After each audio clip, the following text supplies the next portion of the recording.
Sadhu, sadhu, sadhu.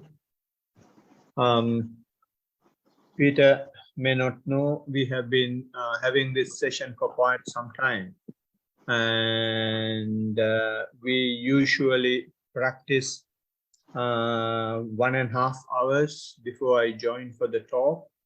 And in the first 45 minutes, they are going for mindful walk. And then the next 45 minutes, they are doing mindful sitting. And they usually do it in the temple, Brisbane Temple, happening on every Wednesday from 6:30. So after that 1.5 hours of mindful practice, we involve ourselves in a discussion or listening to a talk, which we call supportive factors. So the Buddha has recommended whoever who is practicing should have 5 supportive factors. One is the supportive factor of morality, supportive factor of listening, supportive factor of discussion, supportive factor of concentration or tranquility, and the last is supportive factor of insight. So of these 5, we are going to take now supportive factor of listening and supportive factor of discussion. So for the supportive factor of listening, which means teacher will be giving a sermon and the others will be listening to it. Audience will be listening to it. And in the case of discussion, both the parties will exchange their views and clarify their points. And for the listening supportive factor, we have been discussing the 4 foundations of mindfulness. In the 4 foundations of mindfulness discourse, what we basically did was we discussed this for some time, and in the last few months we weren't able to continue. So what we decided was just to discuss, to recap the things that we have discussed so far. So we are taking a summary of things that we have already discussed. So in the last session or the session before last, we discussed some aspects where mindfulness starts with the body, and then it continues onto the feelings, and then it continues on the deeper layer of the mind, which Buddha calls mind itself. And once those 3 mindfulness are fairly mastered by someone, then there is another aspect called mental phenomena or mind phenomena. So today we are going to take a summary of mind phenomena. So there are, we have discussed in full 4 such mind phenomena. The 4 mind phenomena we discussed were 5 hindrances. That's the first one. And the second one is 5 clinging aggregates. The third one is 6-fold internal and external sense media. And the last one was 7 factors for awakening. So these are the 4 mental phenomena that we have discussed in full in the past sessions, of which I'm going to give a summary now. So when it comes to hindrances, 5 hindrances, I'm not quite sure whether you all remember. They are usually things that appear in the mind. The 5 hindrances are sense desire, aversion, sloth and torpor, skeptical doubt, which is the last one, and the other one is worry and agitation, which is the 4th one. So these are things that appears when you have a mind, that is what the Blessed One says, irrespective of you are mindful or not, these things are there. So if you don't practice, you are a victim of it, and then you will be working according to the orders from these five hindrances. And if the first five hindrance, which is sense desire, ask you to do something, you just keep on doing that. And if the ill will ask you to do that, then you do that. Sloth and drowsiness, you go and sleep. Restlessness and anxiety, or worry or an agitation, if that happens, then you will act accordingly. If skeptical doubt arises, you just keep on asking questions, and then you become a victim to it. What happens is, when you practice, you get an opportunity to see that these things are at work. So when you see these things are at work, then what actually happens is, you start seeing the mind, right? So that is the third one that we discussed, body, feeling, mind. At the mind level, you start seeing these things happening. That is because you start practicing. When you start practicing, when you don't, in practice, what happens is, instead of you becoming a victim to it, you just keep observing. When you are a victim, you just act according to them. But when you practice, instead of acting, you try to observe. When you try to observe, you see all these things are popping up in your mind. So you just keep observing, as Buddha said, when the sense desire is there, you observe sense desire, and when sense desire is not there, you observe that it is not there. So likewise, even for aversion, etc. But even after observing them, you go to a deeper layer of these sense desires, or the five hindrances, and you start seeing not only just they appear and go, you start seeing their true nature. The true nature, what Buddha says here is, he is stating, there is the case where a monk remains focused on mental phenomena in and of themselves with reference to five hindrances. And he says, how does a monk remain focused on mental phenomena in and of themselves with reference to five hindrances? There is the case where, there being sensual desire present within, a monk discerns this is sensual desire present within me. Or there being no sensual desire present within, he discerns there is no sensual desire present within me. He discerns how there is arising of unarisen sensual desire. He discerns how there is abandoning of sensual desire once it is arisen. And he discerns how there is no further appearance in the future of sensual desires that has been abandoned. So this is the true nature.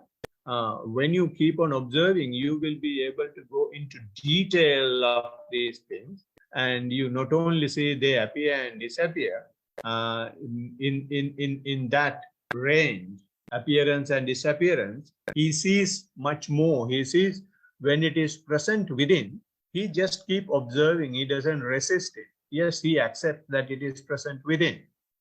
And as a result, it may be as a result, or sometimes when you observe, they may keep increasing as well. Anyway, it will come to a point, you will understand that it is not within you, and you accept the fact that it is not within you as well. And not that it is completely gone. Then Buddha says, if it arises again, you seize that. And then you can also see how this is abandoning. When you keep on observing, you can see how it gradually reducing. And over time, when you keep on observing, you can see certain sense desires are not arising. And you can see they are almost completely gone. They are not affecting you. So like that, you will be able to see more detail of the sensual desires when it comes to the mental phenomena, and you, without getting involved with it, without identifying yourself with it, you develop an equanimity, or you develop a sense of calmness. You develop a sense of patience to see that these things are happening in this manner, and you can just stay, observe, without getting involved with them. So that's the mental phenomena that you may have, that you may observe, that you may develop when you keep on practicing mindfulness. So mindfulness does not mean that when you observe, everything will completely be eradicated and you will be completely free. It says you will be able to develop a mindset not to get involved with it. So that is the summary of 5 hindrances, and we have discussed in much more detail in our previous session. So you can listen to them when you have free time. So the same thing applicable to ill will, same thing applicable to sloth and torpor, similarly restless and anxiety, and even when you have skeptical doubt. Then the second thing that you see in mental phenomena is Buddha is mentioning in this manner. And further, the monk remains focused on mental qualities in and of themselves with reference to 5 clinging aggregates. And how does a monk remain focused on mental qualities in and of themselves with reference to 5 clinging aggregates? There is the case where a monk discerns such is form, such is its origination, such its disappearance, such is feeling, and similarly perception, fabrications, and consciousness, such its origination, such its disappearance. So even here, 5 clinging aggregates are basically physical and mental process. The first one of the 5 clinging aggregate is the form. The second is the feeling and perception, fabrications, and consciousness. Form in the sense our physical process, and feeling is whatever you feel. It may be pleasant or unpleasant, or neither pleasant nor unpleasant. And perceptions are the shadows, the negatives, what do you call, image of anything that you may have experienced. It may be a perception of a form, or it may be a perception of a feeling, anything. So perception is also therefore a deeper layer of the mind, and the first layer of the mind is feeling, second is perception, third one is the fabrication. Fabrications means what do you call, intentional actions that one would make. And consciousness is the ability that one has to connect internal sense organs with the sensual objects outside. So when you practice mindfulness, when you have developed mindfulness to observe even your deeper layer of the mind, then you will be able to observe what is happening to these 5 clinging aggregates. And why we call them clinging aggregates because these are the main ingredients, main components of any animal, right? So we are very attached to them. We are very we are holding on to them so badly. So that is why we call them clinging aggregates. Say, for example, we are so interested in our body. That is because we are so much obsessed with form. We are clinging on to form. And similarly, we want to have all the comfort and get rid of all discomfort because we are clinging on to pleasant feeling. And similarly, perceptions, you want to have better perceptions and good perception, and which means you cling on to one side and try to get rid of the other. And in clinging, what happens is we basically react. We basically want what we like and reject what we don't like. So this is how the clinging happens.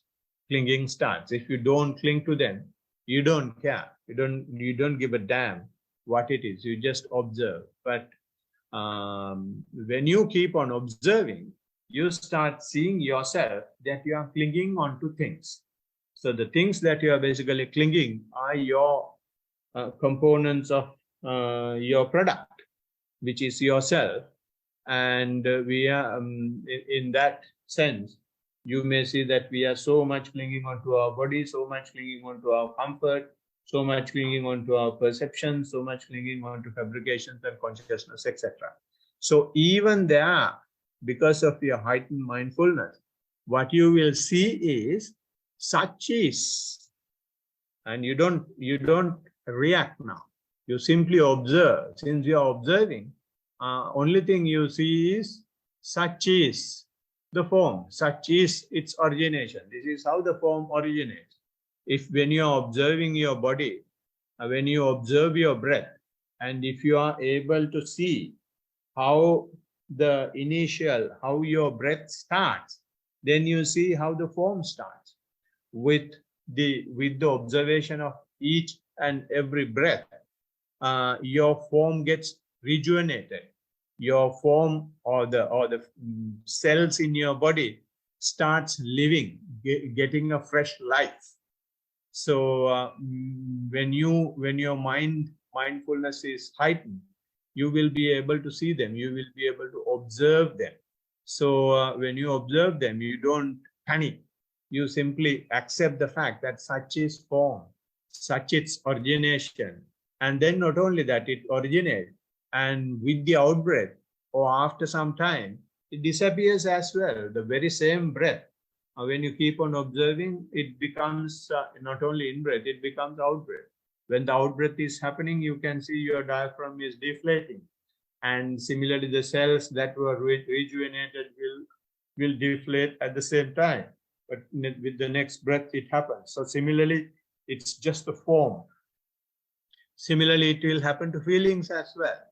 So feelings, good feeling that you don't have now may happen after some time, or when you see something, or when you hear something, or when you eat something, a good feeling might take place. And if you keep on observing, then such is feeling, and you can see its origination, and you can see its disappearance. So your mind is heightened to such an extent. Now, instead of clinging, you can observe them, and you can see this changing nature of the 5 clinging aggregates as well. So that is what simply Buddha tries to indirectly put into our understanding, that these things are not permanent. They happen due to cause and effect, and then it originates and it disappears. It is not only 5 clinging aggregates, it was the same thing even for 5 hindrances the Blessed One is trying to explain. Right. So it's not only the clinging aggregates. When you heighten your mindfulness, Blessed One has also mentioned, you can see, especially because you start accepting the 5 clinging aggregates. The last item of 5 clinging aggregates is the consciousness. When you let consciousness to see or be as it is, without providing food to it, then you start seeing more or deeper or the complex layer of the consciousness. So which is its interaction with our internal body or the internal sense media with the external sense objects. So there the Blessed One says, this happens because of your heightened mindfulness. So the Blessed One says, the monk remains focused on mental phenomena in and of themselves with reference to sixfold internal and external sense media. And how does a monk remain focused on mental phenomena in and of themselves with reference to the sixfold internal and external sense media? There is the case where he discerns the I. That's the first one, first internal media. He discerns the form. He discerns the fetter that arises dependent on both. He discerns how there is arising and unarisen fetter. And he discerns how there is the abandoning of fetter once it has arisen. And he discerns how there is no further appearance in the future of a fetter that has been abandoned. So this happens once again due to your continuous observation. Since you are observing, you can say, for example, while walking, you start seeing a beautiful rose flower. So when you see that, you immediately understand that your eye is at work. And also, you understand it is at work because it has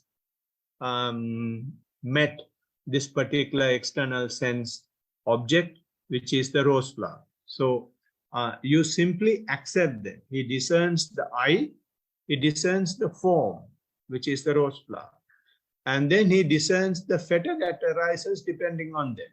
So since these two have come into contact with each other, you will be able to see that a new bonding is trying to start. It's a beautiful one, and it's a new one, or it's old one. Some fetter, some mental process will start working.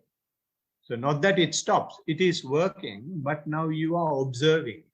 Similarly, you may be able to see when you are practicing, when you are at some place, when a man sees a woman, these things might come up. Your eye may be at work, and then external object, you understand that eye is with the external object, and due to that, some mental process will take place, and you will be simply observing. You will not get panicked about it. You are able to see these things because your mindfulness is sharp. So when those things happen, unless you have heard that these are things that the Blessed One has explained, that these things would happen, you get panicked. So when these things happen, no need to panic. You can see you are with yourself now, and you just accept it. And he says, yeah, this is the case where he discerns the eye, he discerns the form, he discerns a fetter that arises depending on both, and then he sees, he discerns how there is the arising of an unarisen fetter. So when that arises, he can see this was not there a moment ago, this was not there a second ago, but it just came up because of these things. He can see it was not there, but it has arisen due to cause and effect relationship. So you gradually start understanding cause and effect relationship now. And the Blessed One says he discerns how there is the abandoning of the fetter once it has arisen. So it has arisen. What you simply observe, since you are simply observing and don't get involved yourself with it, or you don't identify yourself with it, you don't get panicked about it, it gradually disappears. So the abandoning of a fetter is happening, and you observe that as well. So even here, it is the Blessed One is mentioning that only for the eye here, The same thing for the ear, same thing for the nose, same thing for the tongue, same thing for the body, and same thing for your intellect, which is the mind again. And those things will be at work, and you will be able to simply observe. So in that way, the entire living becomes an observation, irrespective of what internal sense organ at work. Since your heightened mindfulness, you are just observing things and let the mind play its usual game, but you just become a third party to the mind and keep observing. So that way you train the mind. You train the mind and start sending new signals to the brain. So that way the habit pattern of the brain might change. So therefore we call it train the mind, change the brain. So this is where it is happening. So once you have developed your mindfulness to such an extent where you are able to observe, or to some extent observe at least,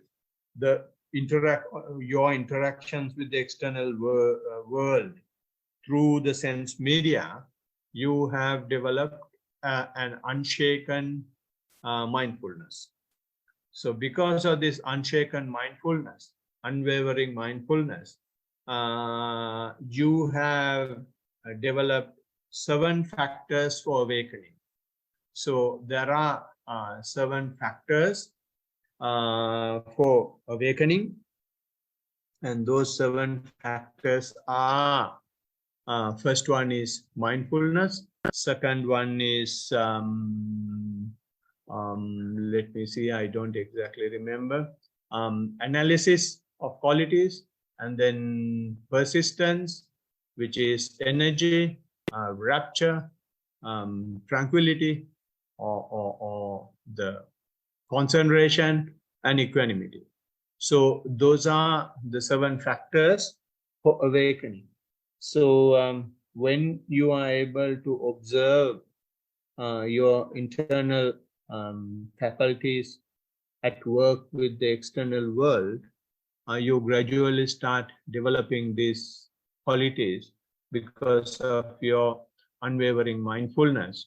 And then the funny thing is, the Blessed One says, even because your mindfulness is so heightened, even these factors that are essential for awakening, that are essential for enlightenment, even they have the same quality as before.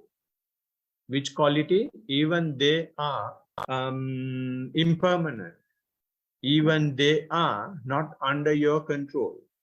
So the Blessed One says like this: the monk remains focused on mental phenomena in and of themselves with reference to the 7 factors for awakening. How does a monk remain focused on mental qualities in and of themselves with reference to the 7 factors for awakening? There is the case where there being mindfulness as a factor for awakening present within. He discerns mindfulness as a factor for awakening is present within me. So when you are so heightened, when you have mindfulness, you accept the fact that you are mindful. Or there being no mindfulness as a factor for awakening present within, he discerns mindfulness as a factor for awakening is not present. And certain things are happening and you don't know, and you are not mindful. And you accept that as well, because that happens. Since you are mindful, you can see when you are not mindful as well. So you just observe that as well. And he discerns how there is a rising of unarisen mindfulness. But after some time, seeing that you are not mindful in itself is mindfulness. So unarisen mindfulness will start. And then he discerns how there is a culmination of the development of mindfulness as a factor for awakening. It has arisen.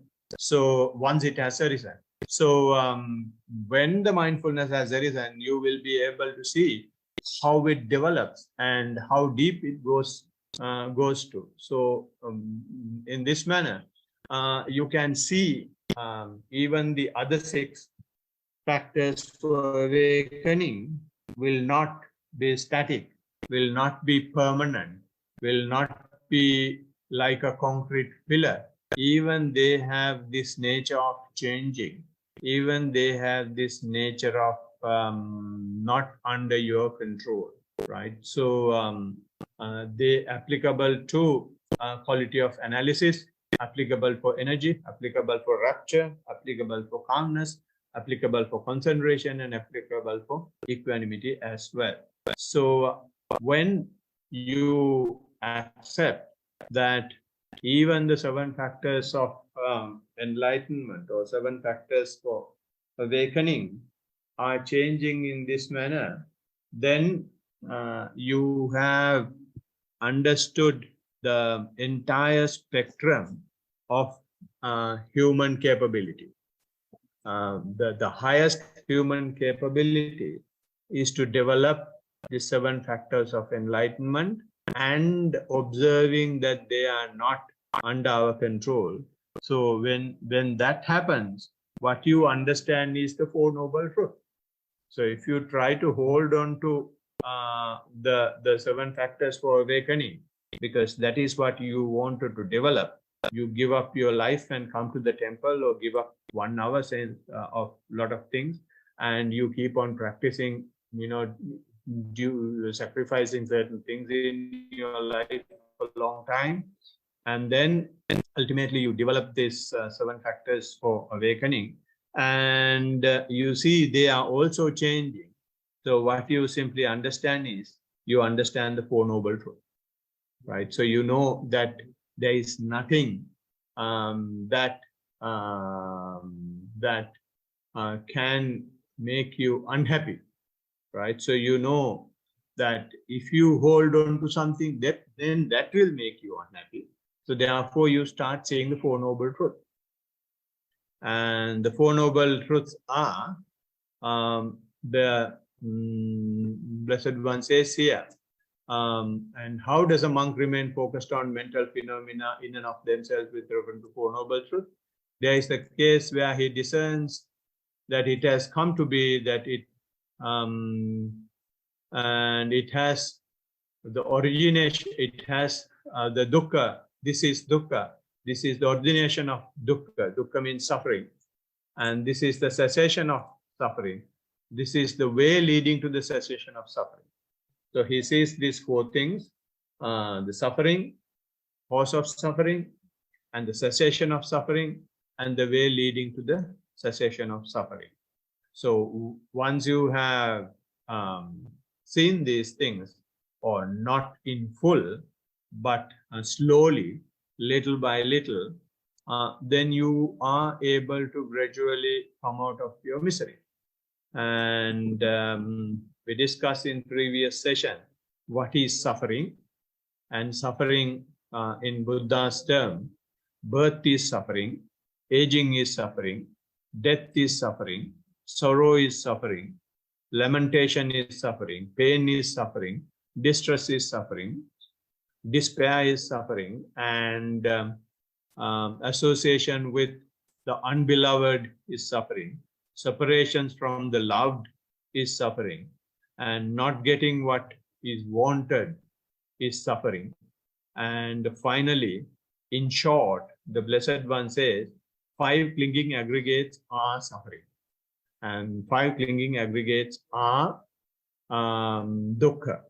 So that is dukkha that we have discussed in detail in the previous session. And then cause of suffering, the Blessed One says the cause of suffering is the craving. And craving happens because in certain things, in 5 clinging aggregates, we take passion and delight. So when you take passion and delight in the 5 clinging aggregates, which is our form, which is our body, our feelings, our perceptions, our fabrications, and our consciousness, since we are delighted in them, the craving arises. And initially it arises as a normal craving to the sense pleasure. And then when you start practicing, you will not crave for sense pleasure, but you may crave for the happiness, joy that you get from the practice. And also you may have craving for non-becoming. So when you start craving for the joy in the practice, you call it craving for becoming. And when you keep on enjoying craving for becoming happens because you keep on abandoning things. You get happiness when you abandon your sense pleasure. And once you have abandoned the sense pleasure, and you get rapture and calmness. And then you realize if you drop rapture, your calmness is heightened. And then you realize if you drop calmness, you can be more equanimous. And then you realize if you drop even calmness, if you drop your equanimity, then you will go to neither pleasant nor unpleasant feeling. So that way the mind will start learning non-becoming. So you may start loving, you may start craving for non-becoming as well. So therefore, even that, the Blessed One says, is a craving. It's a huge craving, not only for sense pleasure, not only for becoming, and you may crave even for non-becoming. You may not like having association with people because that disturbs your becoming. So therefore, Blessed One says, reason or the cause of suffering is the craving. And then he says cessation. Cessation of craving is the cessation of suffering, which is we don't crave for our ear, nose, etc., our consciousness, etc., all the five clinging aggregates and the fetters created by them. And finally, we come to the path where you have Eightfold Noble Path. So we have discussed few aspects of Eightfold Noble Path as well in the previous sessions, but I'm not going to take them to summarize now since we have taken some time already. And in our next session, I will try to summarize the Eightfold Noble Path and try to conclude the discussion of 4 foundations of mindfulness in the next session. So thank you very much for listening. I gave a very brief summary of things that we have discussed maybe in 6 or 7 sessions. Hope it was not too much. So with that, I'm concluding my talk. Now we can, if you have any questions, we can take them now.